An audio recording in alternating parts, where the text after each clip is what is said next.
노년의 품격 가꾸기 번님께 드리는 아침 인사. 오늘은 그림 한 폭을 들고 번님들을 찾았습니다.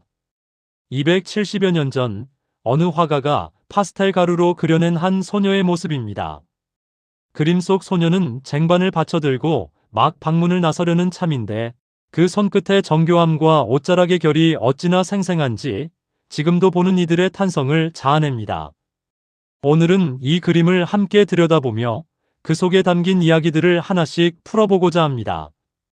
그림이 왜 그토록 유명해졌는지, 그림 속 소녀는 누구였는지, 그녀가 들고 있는 초콜릿이라는 음료는 당시 어떤 의미를 지녔는지, 그리고 이 그림을 그린 화가는 또 어떤 인물이었는지 차례로 살펴보겠습니다. 마지막으로는 오늘 우리가 손쉽게 즐기는 초콜릿, 한 조각의 이면에 숨겨진 이야기와 건강하게 즐기는 법까지 함께 헤아려 보겠습니다. 1. 이 그림은 왜 그토록 유명한가? 그림의 제목은 아름다운 초콜릿 소녀입니다. 1744년경 스위스 화가 장 에티엔 리오타르가 그린 작품으로 지금은 독일 드레스덴의 알테 마이스터 회화관에 소장되어 있습니다. 화면 속에는 한 소녀가 쟁반을 받쳐들고 서 있습니다. 쟁반 위에는 김이 오를 듯한 초콜릿 한 잔과 물 한 컵이 놓여 있습니다. 이른 아침, 막잠에서 깬 안주인에게 가져다 주려는 길인 듯합니다.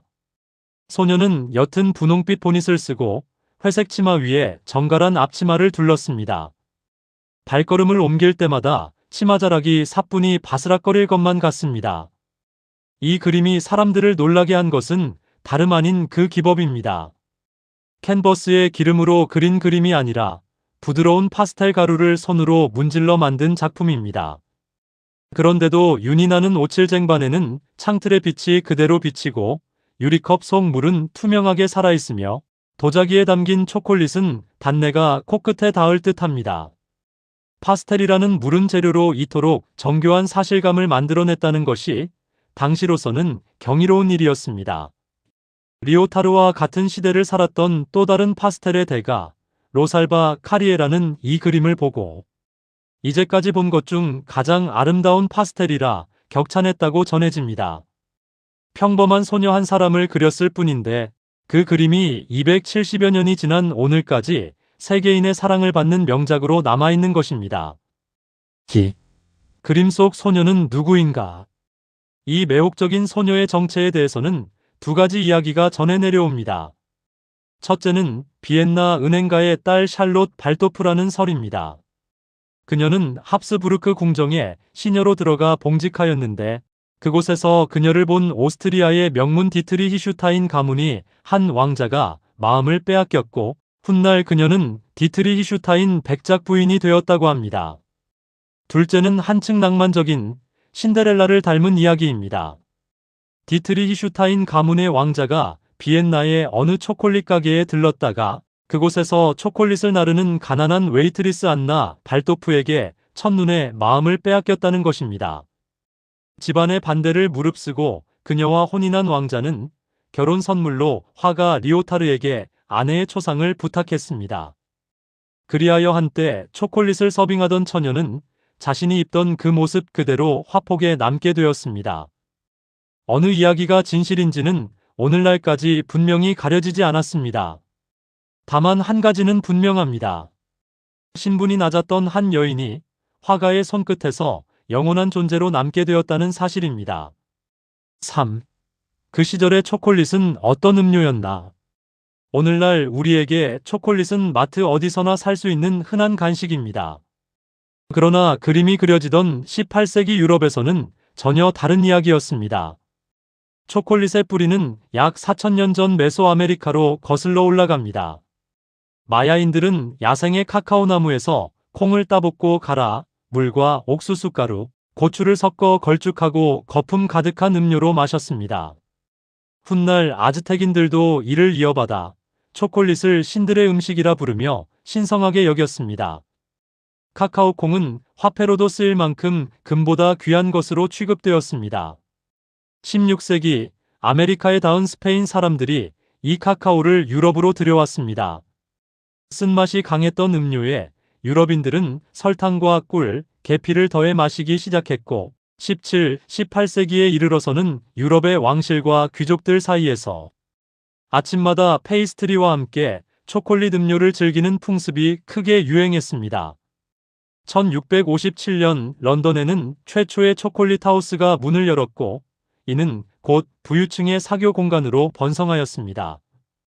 그러니 그림 속 소녀가 들고 있는 한 잔의 초콜릿은 그저 음료가 아니라 그 시대 상류 사회의 사치와 품격을 상징하는 물건이었던 것입니다. 4. 화가 장 에티엔 리오타르는 누구인가?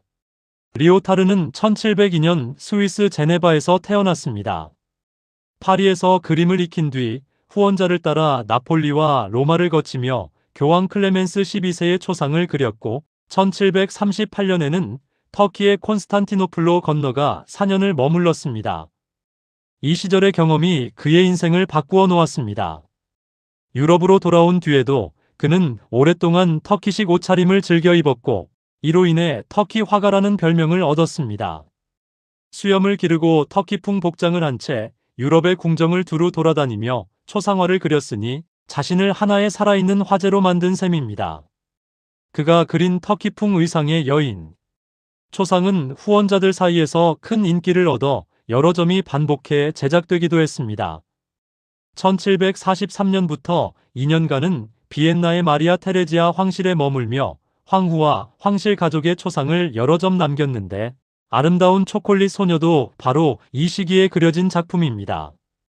이후로도 그는 영국, 프랑스, 오스트리아 왕실의 초상화 의뢰를 받으며 마리 앙투아네트, 조지 3세 등 유럽 곳곳의 명사들을 화폭에 담았습니다. 그가 가장 즐겨 쓴 재료는 파스텔이었습니다. 당대 사람들은 그를 두고 진실의 화가라 불렀는데, 이는 그가 인물을 미화하지 않고 있는 그대로의 모습을 정교하게 담아내는 화풍을 지녔기 때문입니다. 1789년 고향 제네바에서 생을 마쳤습니다. 5. 우리가 누리는 초콜릿 한 조각의 정체. 번님들, 그림 속 풍경은 평온하고 아름답습니다. 그러나 그 화려한 단맛의 이면에는 결코 가볍지 않은 역사가 숨어 있습니다. 초콜릿에 대한 수요가 유럽 전역으로 퍼져나가자 영국과 프랑스, 네덜란드 같은 나라들은 카리브해와 아프리카, 동남아시아의 식민지에 카카오 농장을 세우고 노예의 노동력을 가혹하게 부렸습니다. 오늘날에도 세계 카카오의 큰 몫을 생산하는 코트디부아르와 가나 같은 서아프리카 지역에서는 인신매매와 어린이 노동의 그늘이 여전히 가시지 않고 있다고 합니다. 우리가 손쉽게 입에 넣는 그 달콤함. 한 조각이 누군가의 고된 노동 위에 서 있다는 사실을 잊지 말아야 할 것입니다. 이런 까닭에 등장한 것이 바로 공정무역 운동입니다.